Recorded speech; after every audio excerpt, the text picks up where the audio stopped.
Welcome back to our series on the book of Proverbs. In chapter 1, we saw wisdom crying out in the streets. Today, we step into Proverbs chapter 2, where the atmosphere shifts from a public outcry to a private, fatherly instruction. This chapter is a masterpiece of logical structure, built as a series of if-then statements that reveal the profound connection between human effort and divine revelation. My son, if you accept my words and treasure up my commandments within you, turning your ear to wisdom and applying your heart to understanding, indeed, if you call out for insight and cry aloud for understanding, and if you look for it as for silver and search for it as for hidden treasure, the chapter opens with 8 conditions. Notice the progression.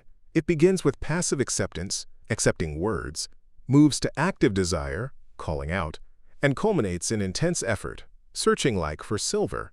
Wisdom is not found by the lazy. It requires the same diligence a miner uses to uncover hidden wealth. In the biblical world, this was homeschooling by oral tradition, passed from father to son.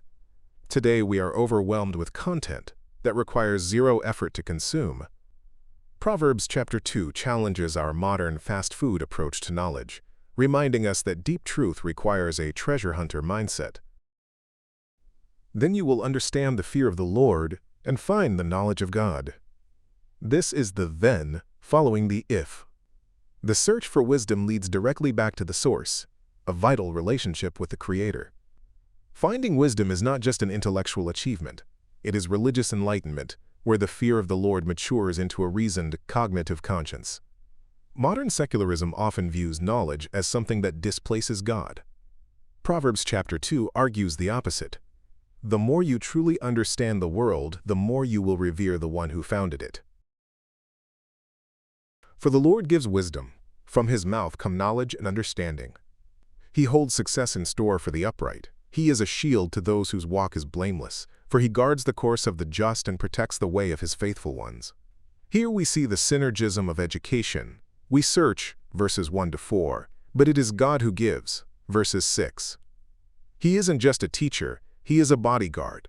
The success he stores is not merely material, but a sound wisdom, or tushia, that acts as a shield for the soul. Ancient Israelites looked to the gates for civic security. Today we look to insurance or cybersecurity. Proverbs chapter 2 redirects our focus to spiritual security, promising that God himself guards the course of those who prioritize his truth. Then you will understand what is right and just and fair, every good path.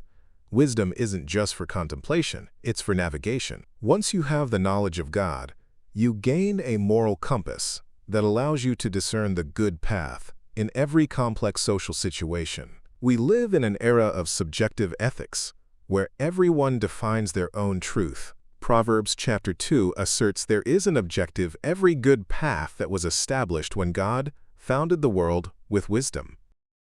For wisdom will enter your heart, and knowledge will be pleasant to your soul. Discretion will protect you, and understanding will guard you. Wisdom moves from an external instruction to an internal psychological disposition. It isn't just stored in the brain, it enters the heart, the center of intellect and will. This internal presence creates a natural aversion to evil, acting as an automatic guard system. We often rely on external rules or cancel culture to police behavior. Proverbs chapter 2 promotes internal transformation, where discretion becomes our first line of defense against our own impulses. Wisdom will save you from the ways of wicked men, from men whose words are perverse, who have left the straight paths to walk in dark ways, who delight in doing wrong and rejoice in the perverseness of evil. Now we see what wisdom protects us from. It rescues the student from the dark ways of those who rejoice in evil. These are people whose paths are crooked, representing those who actively seek to disrupt the moral order. In the ancient Near East, this might refer to corrupt court officials or bandits. Today, it applies to any environment where malice is celebrated or where people delight in doing wrong for social media clout or predatory profit.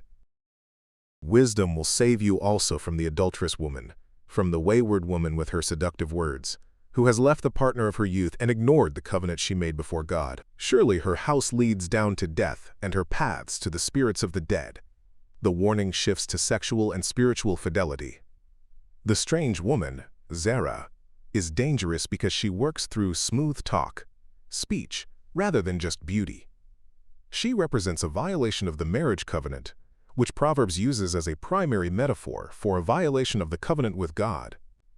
The ancient strange woman was a literal threat to the social and spiritual fabric of the community. Today, the seductive speech of folly is everywhere, in marketing, media, and digital temptations, luring us to abandon our foundational commitments for fleeting pleasure. Thus you will walk in the ways of the good and keep to the paths of the righteous. For the upright will live in the land, and the blameless will remain in it, but the wicked will be cut off from the land, and the unfaithful will be torn from it. The chapter concludes with the way of life versus the way of death. In the biblical context, staying in the land was the ultimate sign of God's blessing and security. To be uprooted was the ultimate disaster. While we may not define our land in purely agricultural terms, we still seek long-term stability. Proverbs chapter 2 promises that a life of integrity provides a staying power that the unfaithful can never achieve, no matter how much temporary wealth they acquire. Proverbs chapter 2 is more than just a list of rules. It is a promise of moral rescue. If you search for wisdom with all your heart, God will meet you with the protection you need for the road ahead. Join us next time as we explore the famous straight paths of chapter 3.